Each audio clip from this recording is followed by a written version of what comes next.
भगवान वामन जी का विराट रूप होकर दो ही पग से पृथ्वी और स्वर्ग को नाप लेना।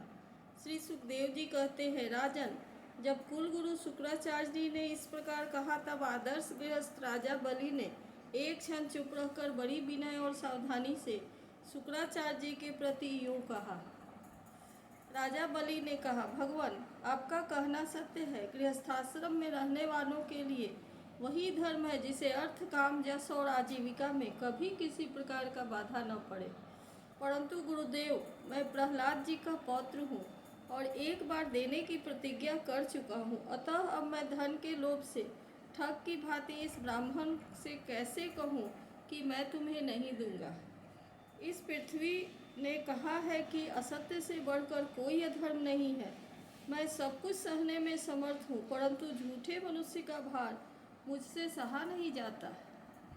मैं नरक से, दरिद्रता से, दुख के समुद्र से, अपने राज्य के नाश से और मृत्यु से भी उतना नहीं डरता जितना ब्राह्मण से प्रतिज्ञा करके उसे धोखा देने से डरता हूँ। इस संसार में मर जाने के बाद धन आदि जो वस्तुएं साथ छोड़ देती है, यदि उनके द्वारा दान आदि से ब्राह्मणों को भी संतुष्ट न किया जा सका तो उनके त्याग का लाभ ही क्या रहा। दधीचि, शिवी आदि महापुरुषों ने अपने परम प्रिय दुस्तेज प्राणों का प्राण दान करके भी प्राणियों की भलाई की है। फिर पृथ्वी आदि वस्तुओं को देने में सोच विचार करने की क्या आवश्यकता है।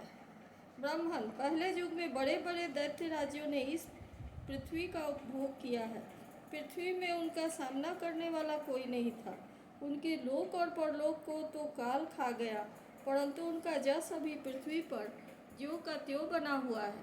गुरुदेव, ऐसे लोग संसार में बहुत हैं जो युद्ध में पीठ न दिखाकर अपने प्राणों की बलि चढ़ा देते हैं, परंतु ऐसे लोग बहुत दुर्लभ हैं जो सत्पात्र के प्राप्त होने पर श्रद्धा के साथ धन का दान करें।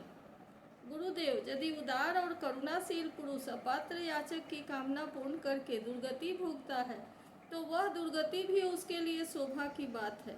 फिर आप जैसे ब्रह्मवेत्ता पुरुषों को दान करने से दुख प्राप्त हो तो उसके लिए कहना ही क्या है। इसलिए मैं इस ब्रह्मचारी की अभिलाषा अवश्य पूर्ण करूँगा।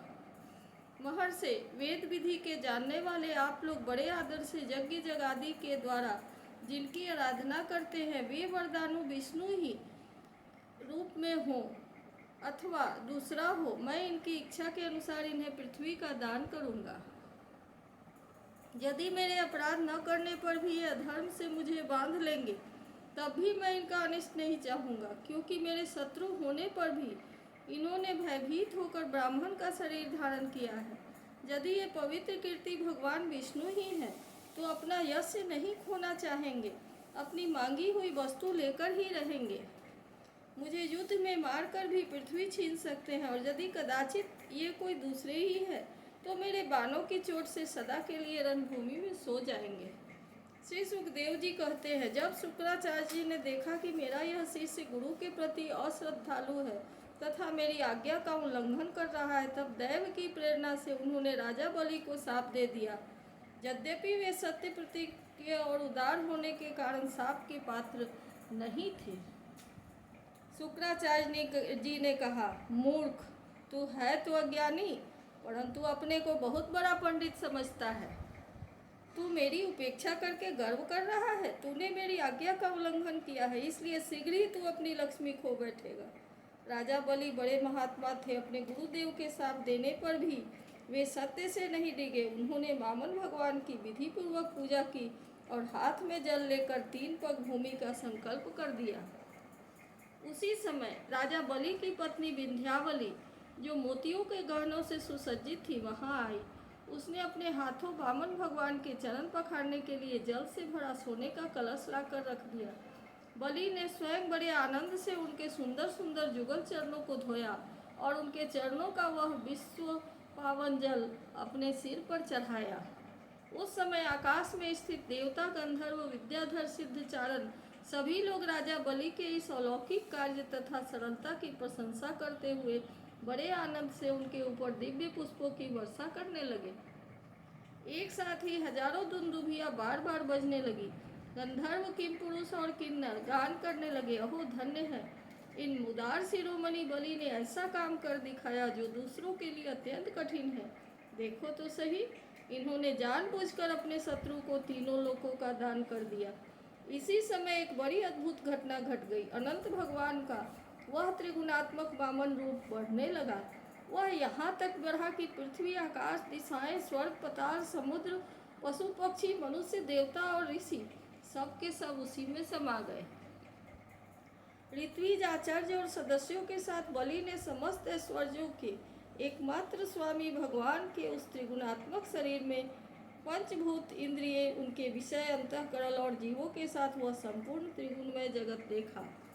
राजा बलि ने विश्व रूप भगवान के चरण तल में रसातल, चरणों में पृथ्वी, पिंडलियों में पर्वत, घुटनों में पक्षी और जांघों में मरुदगण को देखा। इसी प्रकार भगवान के वस्त्रों में संध्या, गुह्य स्थानों में प्रजापतिगण, जघन स्थल में अपने सहित समस्त असुरगण, नाभि में आकाश, कोख में सातों समुद्र और वक्षस्थल में नक्षत्र समूह दिखे। उन लोगों को भगवान के हृदय में धर्म, स्तनों में ऋत मधुर और सत्य वचन, मन में चंद्रमा, वक्षस्थल पर हाथों में कमल लिए लक्ष्मी जी, कंठ में सामवेद और संपूर्ण शब्द समूह उन्हें दिखे। बाहुओं में इंद्रादि समस्त देवगण, कानों में दिशाएं, मस्तक में स्वर्ग, केशों में मेघमाला, नासिका में वायु, नेत्रों में सूर्य और मुख में अग्नि दिखाई पड़े। वाणी में वेद, रसना में वरुण, भौहों में विधि और निषेध, पलकों में दिन और रात, विश्व रूप के ललाट में क्रोध और नीचे के ओठ में लोभ के दर्शन हुए। परीक्षित, उनके स्पर्श में काम, वीर्य में जल, पीठ में अधर्म, पद विन्यास में जग, छाया में मृत्यु, हंसी में माया और शरीर के रोमों में सब प्रकार की औषधियाँ थी। उनकी नाड़ियों में नदियाँ, नखों में शिलाएँ और बुद्धि में ब्रह्मा, देवता और ऋषिगण दिख पड़े। इस प्रकार वीरवर बलि ने भगवान की इंद्रियों और शरीर में सभी चराचर प्राणियों का दर्शन किया। परीक्षित, सर्वात्मा भगवान में यह संपूर्ण जगत देखकर सब के सब दैत्य अत्यंत भयभीत हो गए। इसी समय भगवान के पास असह्य तेज वाला सुदर्शन चक्र, गरजते हुए मेघ के समान भयंकर टंकार करने वाला सांग धनुष, बादल की तरह गंभीर शब्द करने वाला पांचजन्य शंख, विष्णु भगवान की अत्यंत वेगवती कौमोद की गदा, 100 चंद्राकार चिन्हों वाली ढाल और विद्याधर नाम की तलवार, अक्षय बाणों से भरे 2 तरकस तथा लोकपालों के सहित भगवान के सुनद आदि पार्षदगण सेवा करने के लिए उपस्थित हो गए।